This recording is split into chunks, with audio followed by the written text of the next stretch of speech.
today we've put on a Spotlight Saturday event at the National Army Museum here in Chelsea, where we've brought down a lot of our collection, Vickers machine guns, memorabilia of the Machine Gun Corps, and worked with the Machine Gun Corps Old Comrades Association, the Machine Gun Corps Database, other organisations that have got that interest in the MGC. It's the 16th of July, it's the day after the centenary of the disbandment of the Machine Gun Corps. So this has been put on to raise awareness, to showcase those that information, those people, living historians, the guns, the physical equipment, a series of talks as well, to just give a great overview of the Machine Gun Corps and then the legacy of machine gunnery that it left in 1922. I'm dressed as a British soldier in India in the mid-1900s, post-Boer War, pre-First World War, probably about 1905 to 1914. The Maxim machine gun, 1900, 303 caliber. This is one of the first machine guns the British Army used from 1899 until about 1915 in a few various guises and different calibers. Maxim was replaced, or due to be replaced from 1912. It wasn't fully replaced until 1916, but the majority of the BEF would have gone to France in 1914 and used the Maxim machine gun. So it's important to show the predecessor gun. This is the infancy of machine gunnery in the British Army. It transitions perfectly into what went before, how the tactics changed, how the equipment changed, how the training changed as well. Actually, it's very important to show the lineage of the Vickers gun. You can still see it's very much like a Vickers, and I think it brings it to life, showing what the grandfather or even the father of the Vickers machine gun actually looked like, what it weighed, how it operated, etc. So what we're doing now as part of the exhibition is explaining the loading tool, the belt loading tool, and putting it to some use, reloading the belts for the collection with inert ammunition. The tool itself is a First World War tool, very, very rare. Don't see many of these about now. And the idea is that the teams would be given the ammunition in boxes, and they would have the belts already. And once the belts have been finished, they would then have to reload themselves. So in between shoots, in between jobs, it was attached to the center, to the front leg of the rear portion of the limber. And then working as teams, you'd simply crank the handle, and it would load the belts for you, sort of like a little cottage industry. When you ain't shooting, you're loading. And for something that's 100 years old, it works relatively well. What I'm wearing, probably somewhere about 1916, something like that, although the uniform itself tended to stay fairly standard through the war. The main differences that you'll see in photographs are the gas masks they're carrying and certain types of equipment they're carrying. So certain things came in as the war went along.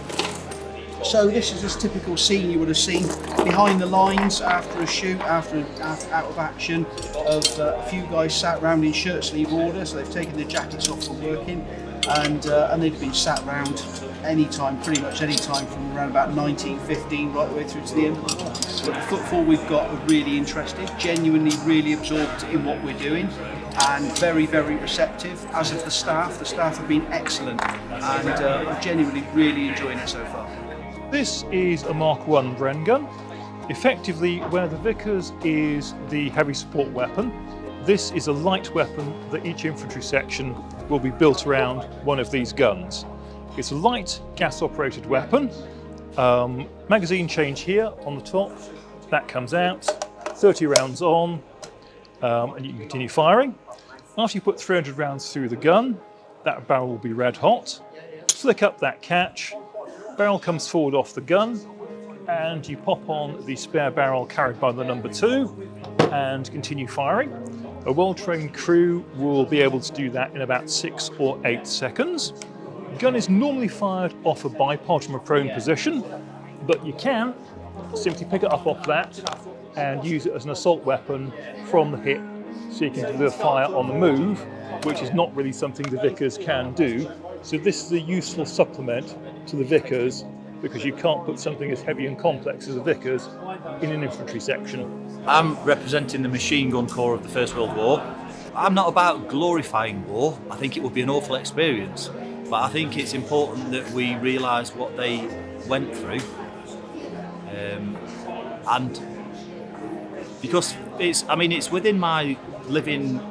You know, my grandfather was still alive, my great granddad father was still alive, so I can almost, in a small way, I can still remember those people. But for the younger people, it's 2 generations detached from it, aren't they? So I think it's important that we educate them and help them understand what people went through back then.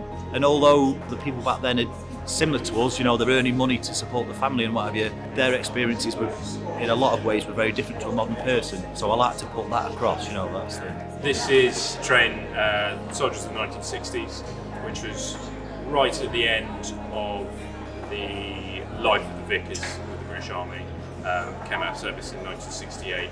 As you can see, the gun hasn't changed. Some of the ancillaries have, and the uniforms, webbing equipment, but the Vickers very much stayed the same because it's a brilliant bit of kit.